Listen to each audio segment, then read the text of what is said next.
महाभारत कथा में धर्मराज युधिष्ठिर के बारे में तो आप जानते ही हैं। युधिष्ठिर 5 पांडवों में सबसे बड़े भाई थे। वे यम और कुंती के पुत्र थे। वो एक महान न्यायप्रिय राजा के साथ साथ एक कुशल योद्धा भी थे। उन्हें धर्मराज की उपाधि इसलिए दी गई थी कि उन्होंने अपने जीवन में कभी झूठ नहीं बोला था।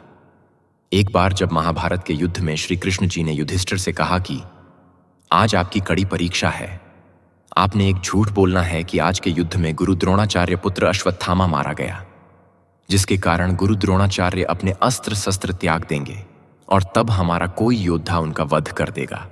तभी हम इस युद्ध में विजय पा सकते हैं, अन्यथा इस युद्ध का परिणाम हमारे विपरीत होगा। युधिष्ठिर ने श्री कृष्ण जी से निवेदन किया कि आप मुझे ऐसी दुविधा में न डालें। मैंने अपने जीवन में हमेशा सच बोलने की जो प्रतिज्ञा ली है, मैं उसे कभी टूटने नहीं दे सकता। कृपया आप मुझे क्षमा करें। श्री कृष्ण जी ने लीला रची और एक हाथी, जिसका नाम भी अश्वत्थामा था, उसके युद्ध में मारे जाने के पश्चात यह खबर फैला दी कि अश्वत्थामा का वध हो गया है। जब इसके बारे में गुरु द्रोणाचार्य को पता लगा तो उन्होंने सच जानने के लिए युधिष्ठिर से पूछा, क्या ये सच है? युधिष्ठिर ने कहा, जी गुरुदेव, ये सच है, किंतु हाथी। जब तक युधिष्ठिर ये कहते कि वो एक हाथी है, आपका पुत्र नहीं, तब तक शंखनाद हो जाती है। शंखनाद की आवाज में गुरु द्रोणाचार्य को हाथी शब्द सुनाई नहीं देता और वे अपने अस्त्र शस्त्र त्याग देते हैं, तब उनका वध हो जाता है। इस तरह श्री कृष्ण जी की कृपा से युधिष्ठिर अपनी प्रतिज्ञा पर अटल रहते हैं और महाभारत के युद्ध में विजय प्राप्त कर सम्राट बनते हैं। महाभारत युद्ध के कई वर्षों उपरांत महर्षि वेदव्यास के कहने पर पांडवों ने राजपाट का सुख छोड़कर सह शरीर स्वर्ग जाने का फैसला किया। धर्मराज युधिष्ठिर ने अर्जुन के पौत्र परीक्षित का राज्याभिषेक किया तथा कृपाचार्य एवं धृतराष्ट्र पुत्र युयुत्सु को उनकी देखभाल में नियुक्त किया। फिर वे द्रौपदी और अपने चारों भाइयों के साथ पृथ्वी प्रदक्षिणा के उद्देश्य से कई देशों में घूमते हुए हिमालय को पार कर मेरु पर्वत की ओर बढ़ रहे थे। उनके साथ एक काले रंग का एक कुत्ता भी साथ चल रहा था। रास्ते में सबसे पहले द्रौपदी ने बद्रीनाथ से आगे हिमालय की बर्फ में अपने प्राण त्याग दिए। द्रौपदी के गिरने की परवाह न करते हुए युधिष्ठिर आगे बढ़ते रहे। अर्जुन ने कहा, भ्राता श्री देवी द्रौपदी नहीं रही। युधिष्ठिर फिर भी आगे बढ़ते रहे। इसके बाद नकुल, सहदेव और भीम ने भी एक एक कर अपने प्राण त्याग दिए। अर्जुन ने फिर धर्मराज युधिष्ठिर से कहा कि भ्राता श्री हमारे तीनों भाई भी अपने प्राण त्याग ब्रह्मलोक प्रयाण कर गए। युधिष्ठिर ने कहा, अर्जुन, तुम केवल अपनी मंजिल की ओर अग्रसर रहो। कुछ समय बाद अर्जुन भी अपने भाइयों के वियोगवश अपने प्राण त्याग देते हैं, लेकिन वो कुत्ता अभी भी युधिष्ठिर के साथ स्वर्गलोक की ओर बढ़ रहा था। आखिर में वे दोनों स्वर्ग के द्वार तक पहुंच जाते हैं।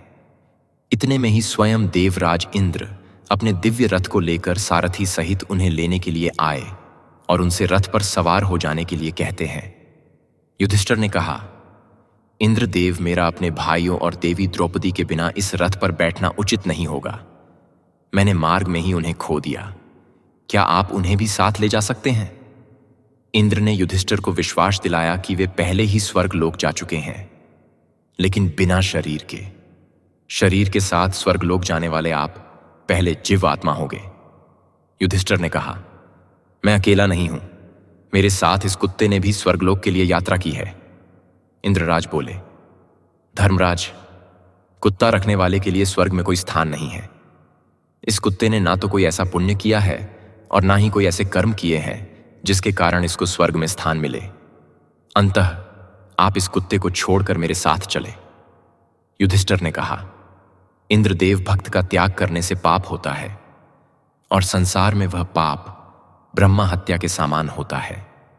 इस कुत्ते का मेरे साथ होना ही इसकी प्रेम भक्ति दर्शाता है। अंतः मैं इसका त्याग कैसे करूं? इंद्रराज ने फिर युधिष्ठिर को समझाया कि अगर इंसान दान पुण्य करे या हवन आदि पुण्य कर्म करे और उस पर किसी कुत्ते की मात्र दृष्टि भी पड़ जाए तो उन कार्यों का फल राक्षस हर ले जाते हैं। कृपया आप इसे त्याग दें। आपने अपनी प्रिय पत्नी द्रौपदी और अपने भाइयों का परित्याग करके अपने पुण्य कर्मों के फलस्वरूप देवलोक प्राप्त किया है, तो आप इस कुत्ते को क्यों नहीं छोड़ रहे हो? युधिष्ठिर ने उत्तर दिया, वे सब मरे हुए मनुष्य थे और मरे हुए मनुष्यों से कैसा मेल और कैसा विरोध। मेरे भाइयों और द्रौपदी को दोबारा जीवित करना मेरे वश में नहीं है। अंततः उनके मर जाने पर ही मैंने उनका त्याग किया है, जीवित रहते नहीं। युधिष्ठिर ने आगे कहा, मित्र के साथ द्रोह करना, स्त्री का वध करना, शरणागत को डराना और ब्राह्मण का धन लूटना, ये 4 अधर्म एक तरफ और भक्त को त्यागने का अधर्म एक तरफ, ये एक समान ही है। और ये कुत्ता मेरा भक्त है। इस निरीह प्राणी ने पृथ्वी लोक से यहां तक मेरा साथ दिया है, इसलिए मैं इसका परित्याग नहीं कर सकता। इंद्रराज ने कहा, चलो ठीक है, यदि आप अपने तमाम पुण्यों का फल इस कुत्ते को दे दें तो यह स्वर्ग लोक जा सकता है, परंतु आपके सारे पुण्य और अच्छे कर्म जो आपने अपने जीवन में अभी तक किए सभी समाप्त हो जाएंगे और आपकी जो सह शरीर स्वर्गलोक यात्रा भी विफल हो जाएगी। युधिष्ठिर बोले, मैं अपने सारे पुण्यों का फल अपना साथ देने वाले इस निरीह प्राणी को देने में अपना जीवन सार्थक मानता हूं। धर्मराज युधिष्ठिर के दृढ़ निश्चय को देखकर कुत्ते के रूप में स्थित धर्म स्वरूप भगवान धर्मराज प्रसन्न होकर अपने वास्तविक रूप में आ गए और बोले, आपने अपने कर्मों, बुद्धि और प्राणियों के प्रति इस दया भाव से अपने पिता का नाम उज्ज्वल किया है। आपने एक कुत्ते के लिए इंद्र के रथ का भी परित्याग कर दिया है। आप महान हो। अंततः स्वर्ग लोक में आपकी समानता करने वाला कोई नहीं है। आपका स्वर्ग लोक में सह शरीर स्वागत है। धर्मराज युधिष्ठिर का एक निरीह प्राणी के प्रति प्रेम उनकी दयालुता को दर्शाता है। इस प्रकार इंसान अगर अपने लालची, स्वार्थी और चालाक स्वभाव को छोड़कर हर जीव के लिए एक समदृष्टि रखे और परमात्मा की जानकारी कर उसके बनाए हर जीव से प्रेम करे, वो इंसान परमात्मा के लिए भी विशेष होता है। उसके लिए स्वर्गलोक के द्वार स्वयं परमात्मा खोलते हैं। ऐसी और वीडियो देखने के लिए हमारे चैनल को लाइक और सब्सक्राइब करें। धन्यवाद।